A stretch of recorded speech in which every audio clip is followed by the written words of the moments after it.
Sir നമ്മളെ മക്കളെയൊക്കെ പിടിക്കൂലേ, ഇങ്ങനെ പിടിക്കൂലേ, സാറിങ്ങനെ ഇങ്ങനെ പിടിച്ചിട്ട്. നാട്ടിലൊരു മധുവേട്ടൻ എന്ന് പറഞ്ഞ ഒരാളുണ്ട്. ആള് ഇതേപോലെ ഒരു 90കളിൽ കോൺസ്റ്റബിൾ തന്നെ തപ്പിയത്. അന്ന് SIക്ക് പക്ഷെ ബ്ലസി സാർ അറിയാം. ബ്ലസി സാർ ഇനി അടുത്തെടുക്കുന്ന കാരണം ആ ഒരു കത്തിൽ എഴുതി വെച്ച സംഭവം ആ സമയത്തൊക്കെ എന്താ നമ്മളൊരു ഒരു കാര്യത്തിന് വേണ്ടിയിട്ട് എന്നെപ്പോൾ ഒരു തുടക്കക്കാരന് ഇത്രയും അധികം എക്സ്പീരിയൻസ്ഡ് ആയിട്ടുള്ള ആൾക്കാരുടെ കൂടെ അഭിനയിക്കുക എന്നുള്ളത് ആ സമയത്ത് ഞാൻ ഈ മുഹൂർത്തത്തിൽ അവിടുത്തെ കഷ്ടപ്പാട് അയ്യോ ഇത് വേണമായിരുന്നു എന്ന് തോന്നിയോ? സിനിമ ഒരു നമ്മുടെ ഈ മലയാളത്തിൽ അല്ലെങ്കിൽ കേരളത്തിൽ തന്നെ കുറേ അനേകം ഇപ്പോൾ നമ്മൾ അതായത് നമ്മൾ ഇനി ചെയ്യുന്ന എല്ലാ കാര്യങ്ങളും ഇനി ചെയ്യുന്ന എല്ലാ കഥാപാത്രങ്ങളും കണ്ടവർ, പുസ്തകത്തിൽ വായിച്ചവർ എന്തായാലും ഈ കഥാപാത്രം പോലാക്കി ഒത്തിരി സന്തോഷം. സ്നേഹത്തോടെ വാത്സല്യത്തോടെ. Thank you.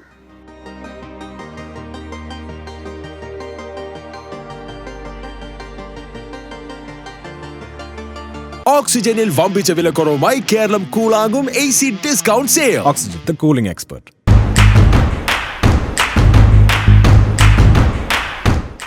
നമസ്കാരം. ഞാൻ ഇന്നലെ സിനിമ കണ്ടു, ഇന്നലെ റിവ്യൂ ചെയ്തപ്പോൾ ഞാൻ പറഞ്ഞു ഒരു ബിഗ് സല്യൂട്ട് കൊടുത്ത ഒരാളുണ്ടായിരുന്നു.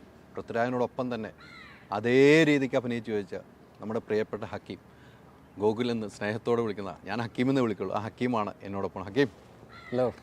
ഭയങ്കര ഇഷ്ടമാണ്. നമസ്കാരം. ഒരു രക്ഷയില്ല. Thank you. എനിക്ക് നിങ്ങളെ കാണുമ്പോൾ കണ്ണ് നിറയുകയാണ്. എനിക്ക് സംസാരിക്കാൻ പറ്റുന്നില്ല. സത്യം പറയാം, എൻ്റെ ഉള്ളിൽ നിന്ന് പറയാനാട്ടോ, അത്രയ്ക്ക് ഇഷ്ടപ്പെട്ടു. Thank you. എന്തായാലും thank you from my heart. ഞാൻ ഇന്നലെ റിവ്യൂ പറഞ്ഞപ്പോൾ അതാ പറഞ്ഞു. ഒരിക്കലും പ്രതീക്ഷിക്കാത്ത ഒരു സ്ക്രീനിലാണ് കാണുന്നത് നിങ്ങളെ, അല്ലേ? ആ ഒത്തിരി ബുദ്ധിമുട്ടിയായി ഇന്നലെ ആലോചിച്ചുകൊണ്ടിരുന്നപ്പോൾ. ഇന്നലെ അത് കഴിഞ്ഞിട്ട് ഹക്കീമിൻ്റെ ഗൂഗിളിലെ കുറേ ഇൻ്റർവ്യൂസൊക്കെ ഇന്നൊക്കെ ഞാൻ കണ്ടിരുന്നു. അതിലൊക്കെ പല കാര്യങ്ങൾ പറഞ്ഞു പോയിട്ടുണ്ടെങ്കിലും ആ ഉള്ളിൻ്റെ ഒരു വേദന ഞാൻ കണ്ടില്ല. ഒത്തിരി ബുദ്ധിമുട്ടില്ലേ? കുറച്ചധികം ഈ ഒരു കഥാപാത്രത്തിന് വേണ്ടിയിട്ട് നമ്മൾ 6 വർഷത്തോളം, എന്താ പറയുക, 7 വർഷത്തോളം ഈ ഒരു കഥാപാത്രത്തിന് വേണ്ടിയിട്ട് വെയിറ്റ് ചെയ്തിട്ട് കിട്ടിയൊരു ഹാർഡ് വർക്കിൻ്റെ ഒരു ലേബറിന് കിട്ടിയൊരു ഒരു അംഗീകാരമാണ് ഇന്നലത്തെ ദിവസം സംഭവിച്ചത്. അതിലെന്താ പറയുക, ഭയങ്കര സന്തോഷമുണ്ട്, അഭിമാനമുണ്ട്. ഈ ഒരു വലിയൊരു സിനിമയുടെ ഭാഗമാകാൻ പറ്റിയാലും ഈ ഒരു കഥാപാത്രം ചെയ്യാൻ പറ്റിയാലും. എനിക്ക് തോന്നുന്നു അത്രയും പ്രത്യേകപ്പോഴും പറഞ്ഞു, അന്ന് ഓഡിയോ ലോഞ്ചിന് വിളിച്ചു ഹക്കീമുൻ, ഞാൻ മാത്രമല്ല ഗോകുലം എന്ന് പറഞ്ഞാൽ വിളിക്കുന്ന ഒരു വിളിയുണ്ടല്ലോ, നമ്മൾ ജീവിതത്തിൽ മറക്കില്ല. ആ സ്നേഹവാത്സല്യത്തെ ഗോകുലം എന്ന് പറഞ്ഞ് ചൂണ്ടിക്കാണിച്ചാ പറയുന്നല്ലേ. അപ്പോഴാണ് ഗോകുലം എല്ലാവരും ശ്രദ്ധിക്കുന്നത്.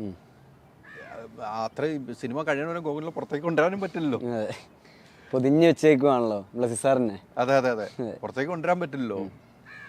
എങ്ങനെ ഉണ്ട് ഇപ്പോഴത്തെ ഇന്നലെ തൊട്ട് ഇന്ന് ഈ സമയം വരെയുള്ള ആ ഒരു ജീവിതം എന്ന് പറയും?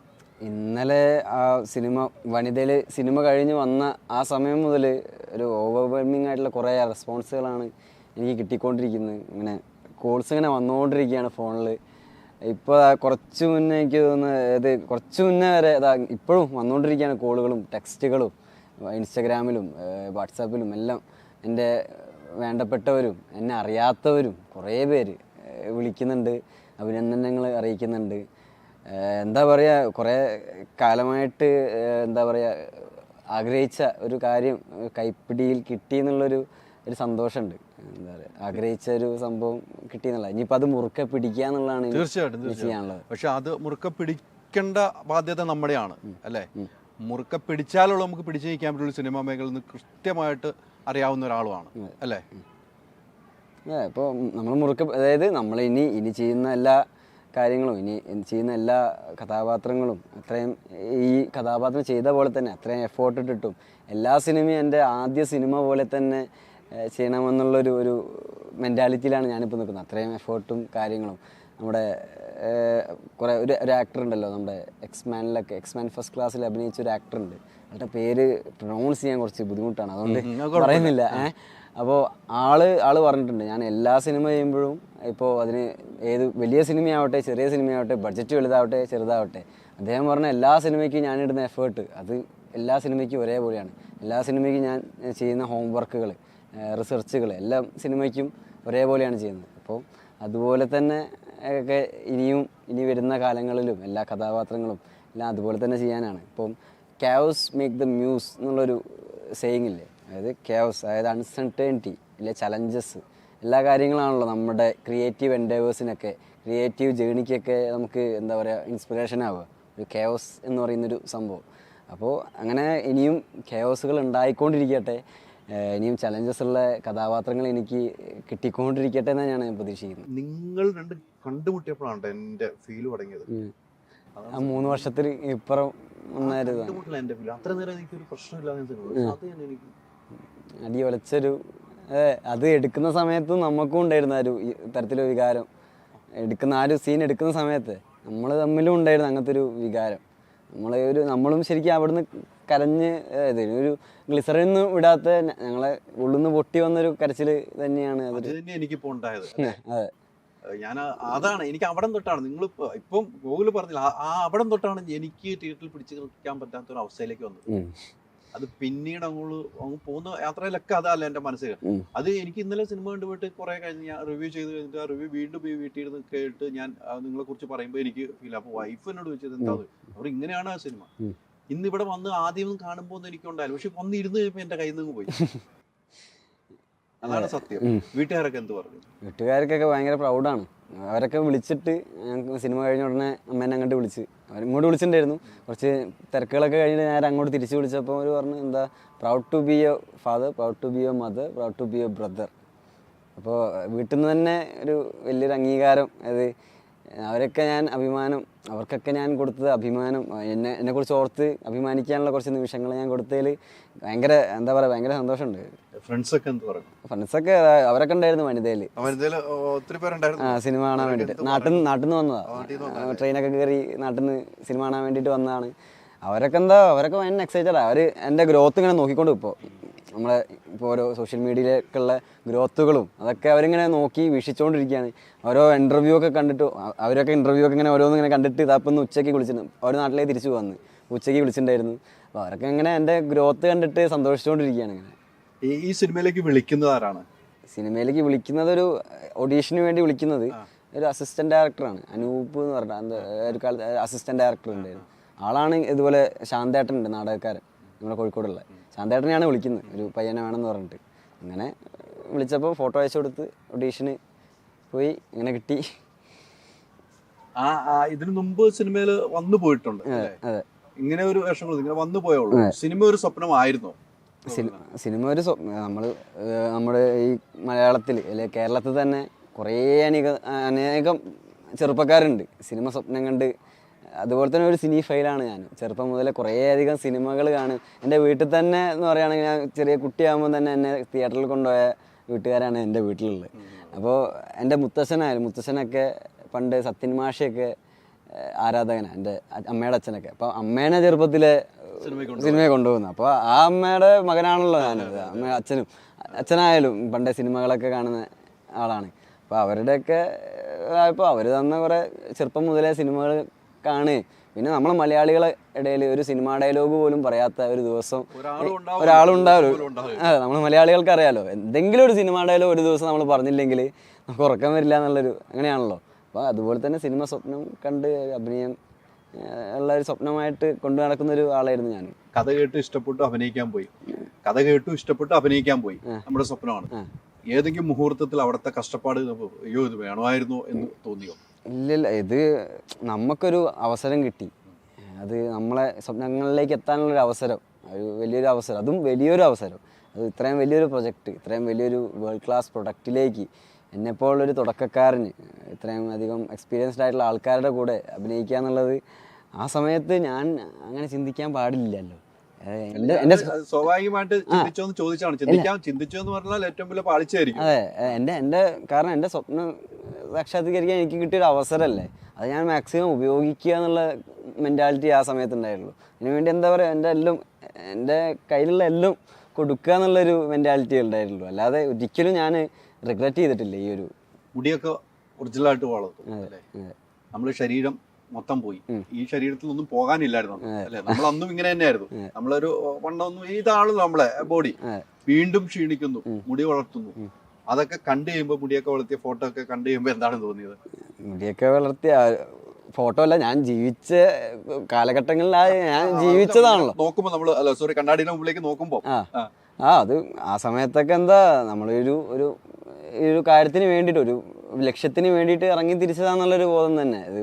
അല്ലാതെ എന്താ പറയുക, അങ്ങനെ ഈ മുടിയും താടിയൊക്കെ നീട്ടി ഒരു കാണാൻ രസമില്ലല്ലോ അങ്ങനെയുള്ള രീതിയിലുള്ള തോന്നലൊന്നും അല്ലാതെ, ഇപ്പോൾ ഒരു ലക്ഷ്യത്തിന് വേണ്ടിയിട്ട് ഇറങ്ങി തിരിച്ചത്. അപ്പോൾ ബ്ലസ്സി സാറാണെങ്കിലും ഇപ്പോൾ കുറേ കാലങ്ങളായിട്ട് ഈ ഒരു സിനിമയ്ക്ക് വേണ്ടിയിട്ട് വർക്ക് ചെയ്യുന്നുണ്ട്. അങ്ങനെ കുറേ പേരുണ്ട്, ഈ ഒരു സിനിമയ്ക്ക് വേണ്ടി വർക്ക് ചെയ്യുന്ന കുറേ പേരുണ്ട്. അപ്പോൾ അവരൊക്കെ മുമ്പിൽ എൻ്റെ മുന്നിലിങ്ങനെ വെയിറ്റ് ചെയ്തിട്ട് അവരൊരു നെവർ ഗിവ് അപ്പ് ആറ്റിറ്റ്യൂഡിൽ വേണ്ടിയിട്ട് ഇങ്ങനെ നിൽക്കുകയാണ്, ഈ ഒരു ലക്ഷ്യപ്രാപ്തിക്ക് വേണ്ടിയിട്ട്. അപ്പോൾ അങ്ങനെ തോന്നിയിട്ടില്ലേ ശരിക്കും പറയുകയാണെങ്കിൽ? മുടിയൊക്കെ വളർത്തി നാട്ടിലൊന്നും പോലീസ് വല്ലതും പിടിച്ചോ? ഞാൻ പിടിച്ചിട്ടുണ്ടായിരുന്നു. എന്തിനാ? അത് ഒരു ഹെൽമെറ്റ് ഇടാത്തൊരു ഒരു ഒഫൻസ്. ഹെൽമെറ്റ് ഇടാത്ത വേറെ ടീമാന്ന് ഓർത്ത് ഇല്ല ഹെൽമെറ്റ് ഇടാതെ പിടിച്ചതുകൊണ്ട് ചോദിച്ചിട്ടുണ്ട്, നീ കഞ്ചാവല്ലേ എന്നൊക്കെ ചോദിച്ചിട്ട് പാൻസ് ഒക്കെ തപ്പി നോക്കിയ അവസ്ഥയൊക്കെ ഉണ്ടായിട്ടുണ്ട്. അപ്പോൾ ഞാൻ ഇതാണ് അവസ്ഥ എന്നുള്ള രീതിയിൽ പറഞ്ഞു. കോൺസ്റ്റബിൾ തന്നെ തപ്പിയത് അന്ന് SIക്ക്. പക്ഷെ ബ്ലസ്സി സാർ അറിയാം, ബ്ലസ്സി സാർ ഇനി അടുത്തെടുക്കുന്ന ആടുജീവിതമാണെന്നൊക്കെ അറിയാം. ബ്ലസ്സി സാർ ഈ SI ഒരു സിനിമാ പ്രേമിയായിരുന്നു. അപ്പോൾ ആൾക്ക് പറഞ്ഞപ്പോൾ കാര്യം മനസ്സിലായി. അപ്പോൾ ഇതൊക്കെയാണല്ലേ. എന്നിട്ട് ഞങ്ങൾ കുറേ സംസാരിച്ച്, ആള് പണ്ട് ബ്ലസ്സി സാർ അസിസ്റ്റ് ചെയ്യാൻ വേണ്ടിയിട്ടൊക്കെ പോയ ഒരാളായിരുന്നു, ആ SI. അപ്പോൾ ആൾക്ക് അറിയാം, കാര്യങ്ങളൊക്കെ അറിയാം. അപ്പോൾ ഒന്ന് അങ്ങനെ ഇതൊക്കെയാണുള്ള കാര്യങ്ങൾ എന്നൊക്കെ പറഞ്ഞ് കുറേ വിശേഷങ്ങളൊക്കെ ചോദിച്ചു, ഷൂട്ടിങ്ങിൻ്റെ ഇടയിലുള്ള വിശേഷങ്ങളൊക്കെ ചോദിച്ചു, പെറ്റിയടിച്ചു വിട്ടു. പിന്നെ നിയമം ലംഘിച്ചു കഴിഞ്ഞാൽ എന്തായാലും പിന്നെ തെറ്റിക്കരുതല്ലോ. അല്ലേ? അങ്ങനത്തെ അനുഭവങ്ങളാണ് ഇപ്പൊ ഈ പറഞ്ഞതുപോലെ. ഒത്തിരി നാളുകൾ പോയി ഷൂട്ട് ചെയ്തു, ഷൂട്ടിംഗ് അനുഭവങ്ങൾ ഒത്തിരി ഉണ്ട്. എനിക്ക് നാട്ടിൽ നിന്ന് കയറുന്ന ട്രെയിനിൽ കയറുന്ന ഹക്കീമിനെല്ലാം അവിടെ പോകുമ്പോൾ കാണുന്നു. എനിക്ക് എയർപോർട്ടിലുള്ള കുറെ സീനുകൾ രസകരമായിട്ട് നമുക്ക് തോന്നി. എന്തൊക്കെയും നിനക്ക് അറിയാവുന്ന ഭാഷയിലേക്ക് ഒന്ന് പറയടാ ഹക്കീം എന്ന് രാജേട്ടൻ പറയുന്ന ഒരു സാധനം. അവിടെയൊക്കെ നല്ല കോമഡി കളിച്ചു പോകുന്നു. പിന്നീടാണ് ലൈഫ് മാറുന്നത് അല്ലെ? ലൈഫ് മാറുന്നു. പിന്നെ കണ്ടുമുട്ടുമ്പോൾ പറയുന്ന മൂസാ നബിയുടെ ഒരു സംഭവം പറയും, ചരിത്രം പറയുന്നത്. അതൊക്കെയാണ് നമ്മളെ ഫീൽ ചെയ്യുന്നത്. ഞാനൊരു മുസ്ലിമും കൂടെയാണ്, എനിക്ക് ചരിത്രങ്ങൾ അറിയാവുന്നതുകൊണ്ട് അതൊക്കെ നമുക്ക് അത് കൃത്യമായിട്ട് അതിൽ എഴുതി വെച്ചേക്കുവാണ്. അത് പറയുമ്പോൾ ഒരു ഫീല് ഭയങ്കരമല്ലേ? കാരണം ആ ഒരു കത്തിൽ എഴുതി വെച്ച സംഭവങ്ങൾ എന്ന് പറയുന്നത് ആ ഹക്കീമിൻ്റെ പ്രതീക്ഷയാണ്. ഹക്കീം ഒരു 3 വർഷത്തോളം ആ മരുഭൂമിയിൽ കിടന്നിട്ട് തൻ്റെ എല്ലാ ദിവസവും അവൻ ചിന്തിച്ചിട്ടുണ്ടാവും. അവൻ്റെ ഉമ്മാനെ പറ്റിയിട്ട്, അവൻ്റെ പെങ്ങളെ പറ്റിയിട്ട്, അവൻ്റെ ഉപ്പാനെ പറ്റിയിട്ട്, അവൻ്റെ കാമുകീനെ പറ്റിയിട്ട് ഒക്കെ അവൻ ചിന്തിച്ചിട്ടുണ്ട്, അവൻ്റെ സുഹൃത്തുക്കളെ പറ്റിയിട്ട്. അപ്പോൾ ഓരോ ദിവസവും അവൻ എങ്ങനെയെങ്കിലും ഇവിടുന്ന് രക്ഷപ്പെടണം ഇങ്ങനെയുള്ളൊരു ചിന്താഗതിയിലേക്ക് അവൻ ജീവിച്ചിട്ടുണ്ട്. എപ്പോഴൊരു ഹോപ്പ് ഉള്ളിൽ കൊണ്ടു നടക്കുന്ന ഒരു ചെറുപ്പക്കാരനായ, ഇനിയും സ്വപ്നങ്ങൾ കുറേയധികം ബാക്കിയുള്ളൊരു ചെറുപ്പക്കാരനാണ് ഹക്കീം.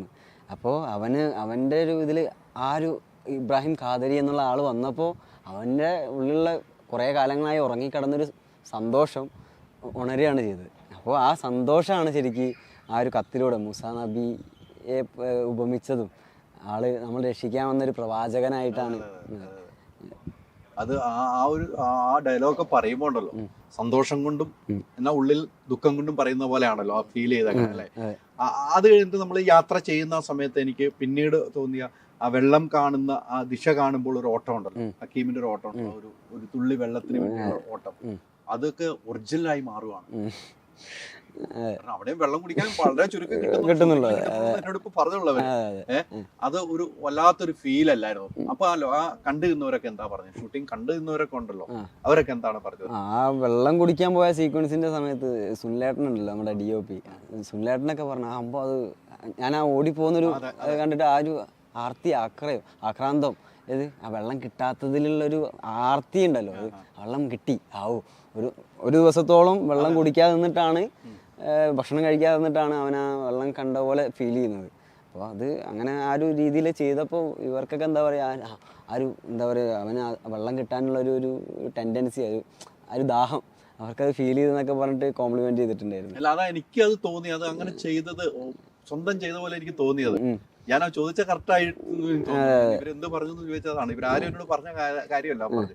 എനിക്കതങ്ങനെ തോന്നി.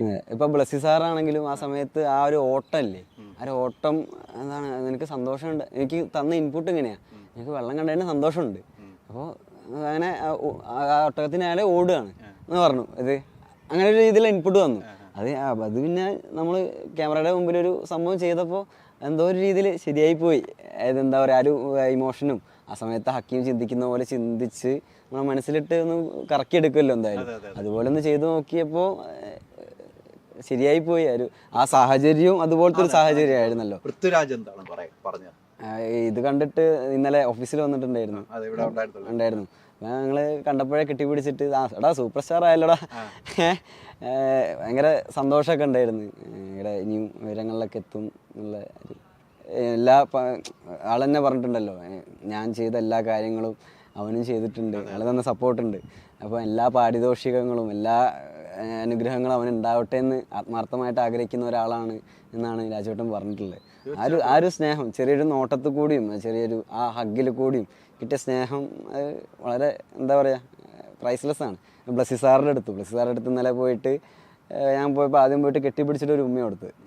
അപ്പം സാറ് നമ്മളെ മക്കളെയൊക്കെ പിടിക്കൂലേ, ഇങ്ങനെ പിടിക്കൂലേ, സാറിങ്ങനെ പിടിച്ചിട്ടുണ്ട്, കുറേ നേരം നോക്കി ചിരിച്ചു നിന്ന്. ഞാൻ അങ്ങോട്ട് ചിരിച്ചു നിന്ന്, ഒന്നും പറഞ്ഞില്ല. ഒന്നും ഒരു വേർഡ് പോലും അങ്ങോട്ടും ഇങ്ങോട്ടും പറഞ്ഞില്ല. അതുകൊണ്ട് ഞങ്ങളുടെ ഇടയിൽ കുറേ കമ്മ്യൂണിക്കേഷൻ പക്ഷെ അപ്പം നടന്നിട്ടുണ്ട് ആ ഒരു നോട്ടത്തിൽ കൂടെ.